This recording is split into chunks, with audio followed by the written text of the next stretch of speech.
Mercredi 26 novembre 2014. Bonjour, bonsoir à tous. Bienvenue dans ce journal. Pulsation, l'essentiel de l'actualité de la journée. Le président du Conseil électoral provisoire appelle les acteurs politiques à se surpasser pour trouver une issue à la crise et éviter au pays une catastrophe aux conséquences incalculables. Max Mathurin affirme que le CEP est toujours dans l'attente des amendements à la loi électorale de manière à fixer la date du scrutin. Le président du CEP se dit par ailleurs disposé à rendre son tablier si tel est le vœu des acteurs exprimé dans le cadre d'un consensus. Le sénateur pro-gouvernemental François Lucas Saint-Ville banalise les appels à la démission du président Michel Martelly, rappelant que ce dernier a un mandat de 5 ans. Tout est négociable, hormis le départ du chef de l'État, a insisté le parlementaire. Libération mardi de 4 militants appréhendés lors de la manifestation anti-gouvernementale le 17 octobre dernier. L'information est confirmée par une source proche de l'opposition. La police salue le comportement des manifestants lors de la manifestation mardi à Port-au-Prince. La police se décerne également un satisfait pour le comportement des forces de l'ordre. 112 individus interpellés, 3 armes à feu et 67 motocyclettes confisquées.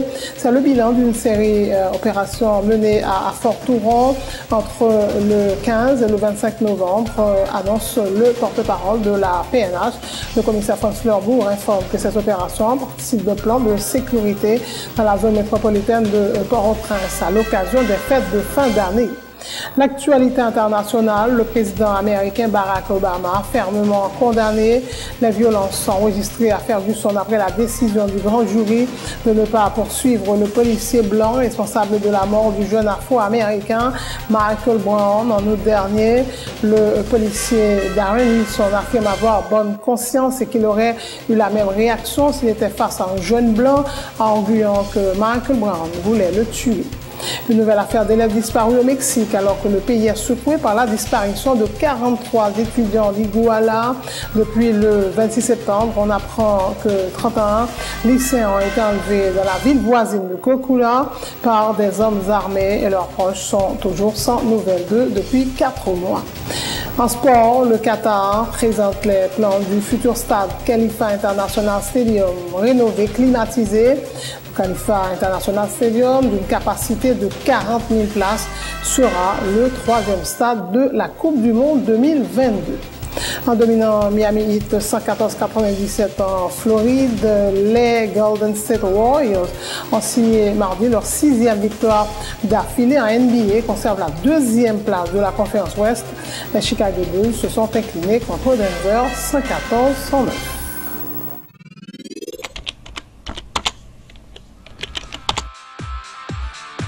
Bienvenue dans cette édition d'Information Pulsation, l'essentiel de l'actualité de la journée. Merci de votre fidélité. Bienvenue dans ce premier numéro de Pulsation Week-end.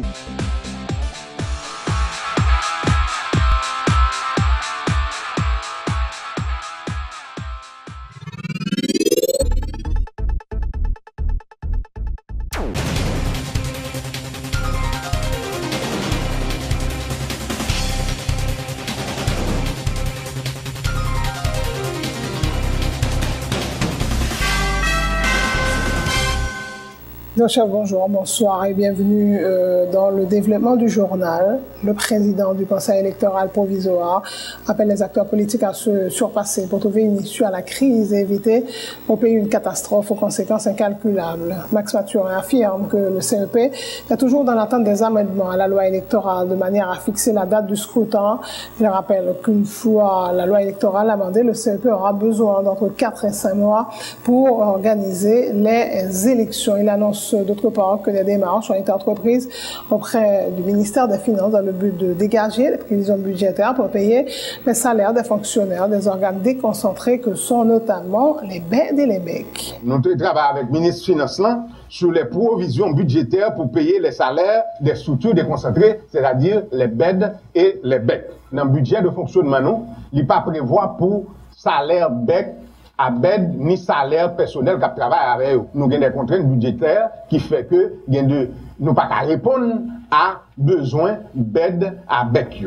Ça n'y a encore comme défi, c'est l'absence d'un cadre légal actualisé. C'est-à-dire jusqu'à présent, loi qui est au niveau du Sénat, l'hypocofine, amendement adopté, de telle sorte que pour nous capables uns outils légaux là maintenant et qui actualisés, qui permettent de nous faire élection dans de bonnes conditions. Parce que avant tout, il faut nous gagner un cadre légal là pour nous capables de faire élection. Que nous gagnons des outils légaux là, eh bien ça va permettre que nous capables d'avancer pour nous prendre une date. Mais une date là, jusqu'à présent, nous ne pouvons pas dire c'est tel mois on apprend, puisque les fonctions de justement, nous avons une période de 150 jours que nous prévoyons et qui est capable moins tout entre l'homme de 150 jours, c'est entre 4 à 5 mois que nous sommes capables de prendre pour nous faire les opérations électorales. On a dit que il n'est pas possible pour nous prévoir, pour nous prévenir et d'éviter au pays la catastrophe dévastatrice du 12 janvier 2010. Cependant, à l'approche de nouveau 12 janvier, ça, 5 ans plus tard, nous-mêmes, il est possible pour empêcher au peuple haïtien de connaître de nouveaux tourments aux conséquences incalculables. Voilà pourquoi le CEP, par mon organe, lance un vibrant appel à l'endroit de tous les acteurs concernés par la crise politique actuelle à se surpasser pour trouver une issue convenable et favorable à tous. Le président du CEP se dit disposé à rendre son tablier si tel est le vœu des acteurs exprimés dans le cadre de consensus. Nous avons été appelés pour servir la population et nous continuerons à le faire aussi longtemps qu'il sera nécessaire, a dit Max Mathurin, dont la démission pour cause de maladie a un certain temps été réclamée. Pour l'instant, il a ajouté, nous continuerons à œuvrer pour maintenir en marche la machine électorale. Le pays a fait appel avec nous pour nous venir dans le conseil électoral là pour nous venir bailler un coup de main. Alors ce pays-là, nous-mêmes, nous pas dépendre de tête nous. OK? Ça que vous faites, c'est consensus que vous faites. Si consensus joigne pour nous l'autre solution, eh bien nous-mêmes, ça c'est nous disponibles. Nous disponibles, nous ouverts à tout ça que pays a ou bien consensus t'a joindre qui pour faire que le processus a avancé. Mais jusqu'à présent, nous-mêmes, travail par nous, c'était mettre machine en place et nous faire un pile effort pour nous mettre machine en place et machine presque en place et machine c'est rodé la rodé. Alors, ça pas dépend de nous, mais n'a toujours capable, ce pays a demandé que c'est ça que vous faites, et bien nous-mêmes, nous disposer pour nous obéir à ça, que le pays a ça consensus tablé qui fait. Le sénateur pro-gouvernemental François Lucas Saint-Ville banalise les appels à la démission du président Martelly, rappelant que ce dernier a un mandat de 5 ans. Tout est négociable, hormis le départ du chef de l'État, a insisté le parlementaire. Il appelle l'opposition à comprendre la nécessité d'avancer sur la voie du dialogue de manière à résoudre la crise, ajoutant que la solution ne viendra pas de la rue. Les consultations étant terminées, le parlementaire dit attendre les déclarations du chef de l'État qui, a-t-il dit, devrait intervenir avant la fin de la semaine. Le président lui-même l'a consulté conseiller Lio à partir de tout ça le recevoir comme doléance. Ces consultations que tu as gagnées, donc ça peut dire au côté balai, c'est pas de négociation. Le fin consulté et tout entourage Lio, assurément je dis à un conseil des ministres, ça lié à l'ordre du jour. Donc dans le conseil des ministres, qui cap débat de questions politiques sérieusement, on sentit que c'est un point qui est plus important, qui tape bien important pour débattre jeudi. Je pense que d'ici fin semaine, pour le week-end, le président prend mesure pour me dire. Mais moi, je ne sais pas exactement ce que ça va dire. Même temps, souhaité, et quand même, c'est bon moi qui dit pour permettre que nous ayons lieu d'espoir. J'ai pensé de janvier à venir, vous ne va venir comme ça. Donc, dans tous les cas de figure, c'est négociation. Qu'est-ce que c'est négociation en fait qu'on y a? Qu'elle fait demain, c'est négociation. Si c'est par la force ou bien, si c'est là où il n'y a, il n'est pas bon pour ni monde qui est dans la rue, ni monde qui est dans le palais ou bien dans la primature. Donc, c'est négociation pour lier, pour nous sortir en bagaille qui est bon pour le pays d'Haïti, qui est bon pour nous tous. Donc, il n'y a pas de monde qui t'a remis que aller plus loin que côté lié là, qui était président, qui était premier ministre, qui était monde dans l'opposition. Donc, si on doit, l'opposition pour le manifester, il faut le manifester. Même pas un monde qui met dans tête, soit faire les mêmes la poêle et gâter tout bail, changer tout pour même seul. Non, ou tromper si c'est pour même seul, on pense que le pour ça. Donc moi c'est que l'opposition a tout les intérêt pour le chita. Si nous pas chita, moi j'aime toujours dire et qu'on des autres qui pétaient après 2 janvier, nous croyons que c'est Haïti qui a victime, nous toutes nos victimes, pas qu'il y en a nous qui a bien contrôle, rien. Quelle était opposition, quelle pas opposition, il y en a nous qui a bien contrôle. Pas oublier que, contrairement à tout le monde, le président a essayé l'élu. Pas quand on me demandait à aller X ou Y, mais chaque fois que le président là-dedans, il ouvre une femme pas au sérieux, tout l'autre soit dire. Parce que si le président c'est l'élu, il a un mandat que le fait mandat. Quand il n'y a aucun négocier avec pour toute l'autre bagaille, ils n'ont pas gain droit. À partir du moment que vous mettez le président dans l'eau, pour moi-même, toute l'autre chose m'a au sérieux. Moi, c'est un monde qui a besoin de retirer au métem et puis mal faire même bail là. La commission épiscopale Justice et Paix appelle les acteurs politiques à privilégier les intérêts supérieurs de la nation dans les débats portant sur l'avenir du pays.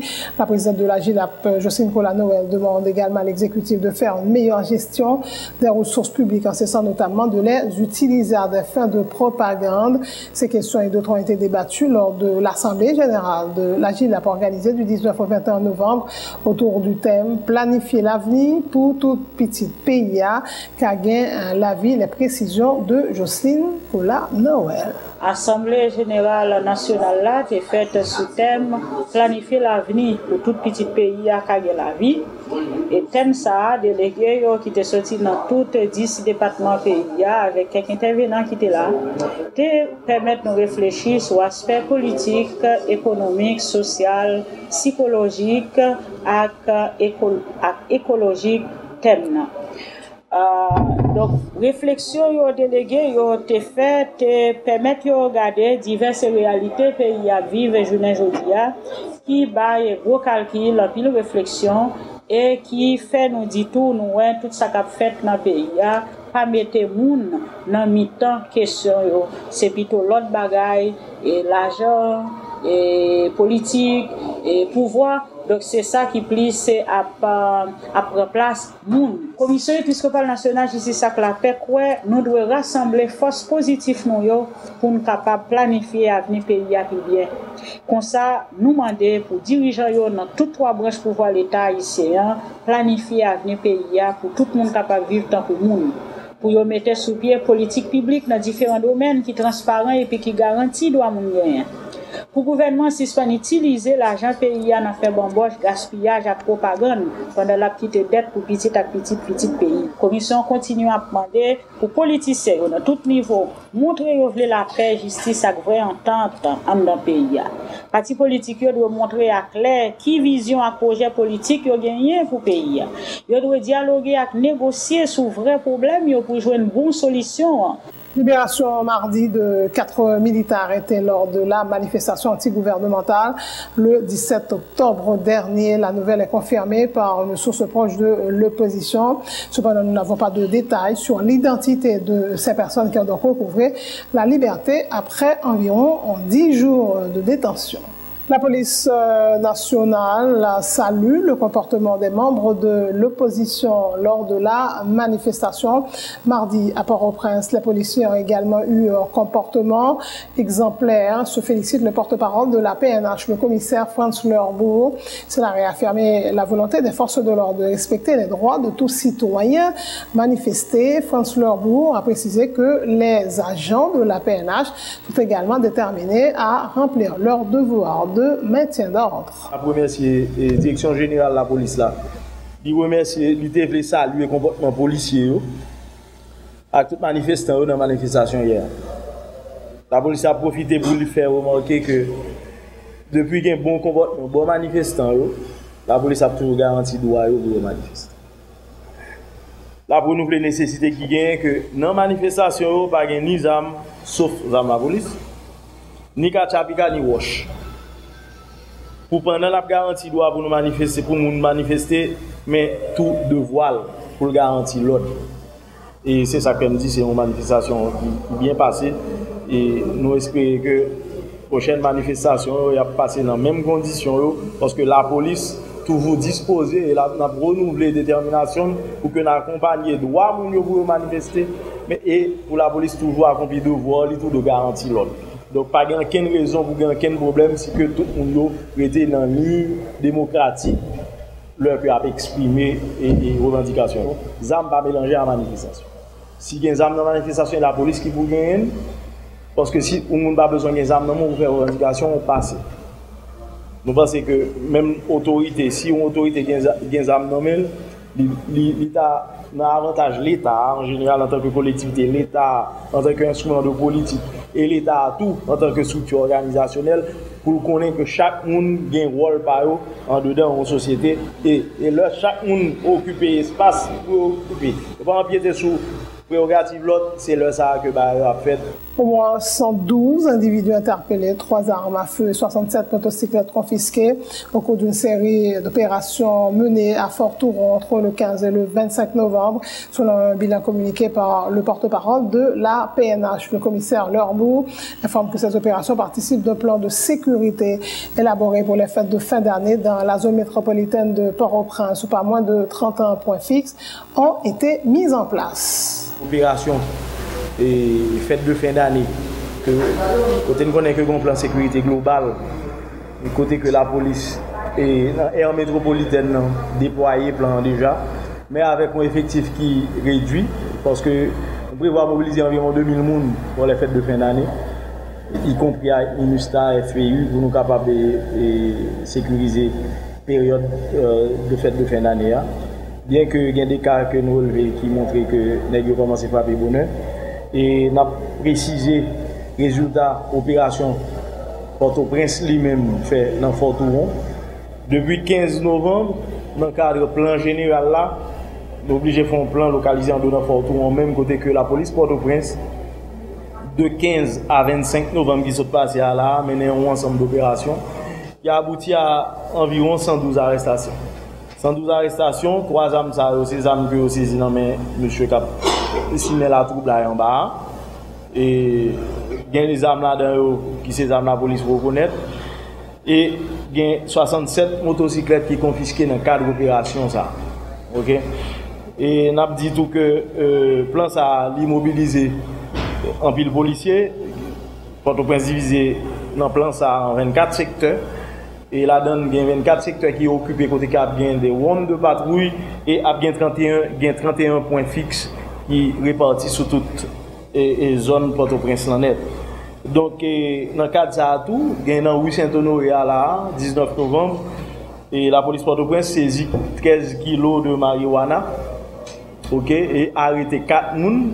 Là-dedans, il y a 2 récidivistes, c'est-à-dire des nègres qui ont arrêté déjà pour drogue, ok, et que la police transfère et Port-au-Prince transfère le dossier à bon côté des CPJ, qui lui-même a fait suite parce que nous avons les BLTS qui ont une exclusivité dans le traitement question de drogue. Enfin, m'a dit que la police a profité de tout ça pour inviter mesdames à appliquer davantage dans l'école nationale police là, capitaine à frère, pour nous capable, parce que la police a besoin d'augmenter quota filles en dedans la police là. Autre point de l'actualité, le Premier ministre Laurent Lamotte a visité ce mardi l'Institut haïtien de réhabilitation Gérard Léon, dont la vocation est de fournir des soins aux personnes handicapées. Le chef de la primature s'est félicité à la fois de la qualité des soins offerts aux citoyens à besoins spéciaux et de l'impact de la coopération avec Cuba, le Venezuela et le Brésil, qui a-t-il rappelé a permis la construction du centre. Laurent Lamotte, qui a symboliquement participé à une distribution de chaises roulantes et de cannes en compagnie du secrétaire d'État à l'intégration des personnes handicapées, a réitéré sa volonté de travailler à l'amélioration des conditions de vie de tous les citoyens, notamment ceux vivant avec un handicap. Nous venons visiter le centre Institut haïtien de réhabilitation et nous voyons tout impact que collaboration, coopération cubaine, Venezuela, dans le cadre d'opération Miracle, ils ont fait le centre de réhabilitation ça avec coopération brésilienne. Moi, je voulais venir porter tout support et solidarité, la direction, les docteurs qui travaillent là dans des conditions difficiles, mais nous, quand même, que son centre moderne, nous avons visité le Brésil. C'est exactement le même centre qui est à Rio, qui reproduit là. Donc, c'est encourageant de voir tout et contentement tout sous le visage chaque monde qui prend soin là et avec amour que recevoir soin moi-même ça a droit de cœur. Donc, nous devons venir faire visite solidarité, ça, venir porter coller ensemble avec le docteur, ensemble avec la direction, ensemble avec les handicapés qui là. Et il te permet de remercier et Walkabout Foundation qui lui-même fait dans Haïti de plus de 1200 chaises roulantes. Et nous avons eu l'opportunité de mettre une journée aujourd'hui avec pratiquement moi son chaise roulante 4 par 4 euros côté que gon ti moun qui te gen des prothèses qui viennent bénéficier de chaise roulante ça donc il fait une différence pour la vie meilleure ti moun ça et c'est ça que nous voulons répliquer reproduire à travers le pays. Bien entendu nous connaissons que les circonstances sont toujours difficiles on va pas arriver sur tout le monde en même temps mais nous avons toute volonté pour nous capable arriver sur plus de monde que possible pour porter la vie meilleure chaque monde qui est handicapé et très certainement victime de tremblement de terre. Il y a un pile qui fait pour il y a un programme Corée handicapé, il y a un programme 16-6 qui retire les victimes en battante qui remettent, il y a des programmes de construction et de logement pour justement un pile de monde qui était victime. Donc tout ça arrive dans le cadre côté que le gouvernement a fait un pile à Contical parce que nous n'avons pas tout moyen du monde pour nous faire politique que nous n'avons pas faire mais visite ça li souligner un bagay que tout handicapé qui a pas oublié tout handicapé qui a recevoir soin et la vie a amélioré.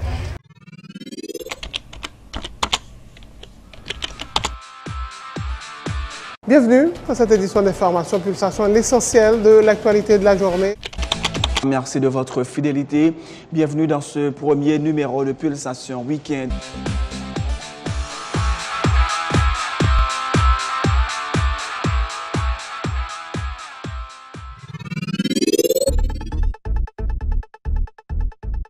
C'est la fin de ce journal. Le rappel des titres avant de prendre congé de vous. Le président du Conseil électoral provisoire appelle les acteurs politiques à se surpasser pour trouver une issue à la crise et éviter au pays une catastrophe aux conséquences incalculables. Max Mathurin affirme que le CEP est toujours dans l'attente des amendements à la loi électorale de manière à fixer la date du scrutin. Le président du CEP se dit par ailleurs disposé à rendre son tablier si tel est le vœu des acteurs exprimés dans le cadre d'un consensus. Le sénateur gouvernemental François Lucas Saint-Ville banalise les appels à la démission du président Michel Martelly, rappelant que ce dernier a un mandat de 5 ans. Tout est négociable, hormis le départ du chef de l'État, a insisté le parlementaire. Libération mardi de 4 militants appréhendés lors de la manif antigouvernementale le 17 octobre dernier. La nouvelle est confirmée par une source proche de l'opposition. La police salue le comportement des manifestants lors de la manifestation mardi à Port-au-Prince. L'institution policière se décerne également insatisfait pour le comportement des forces de l'ordre.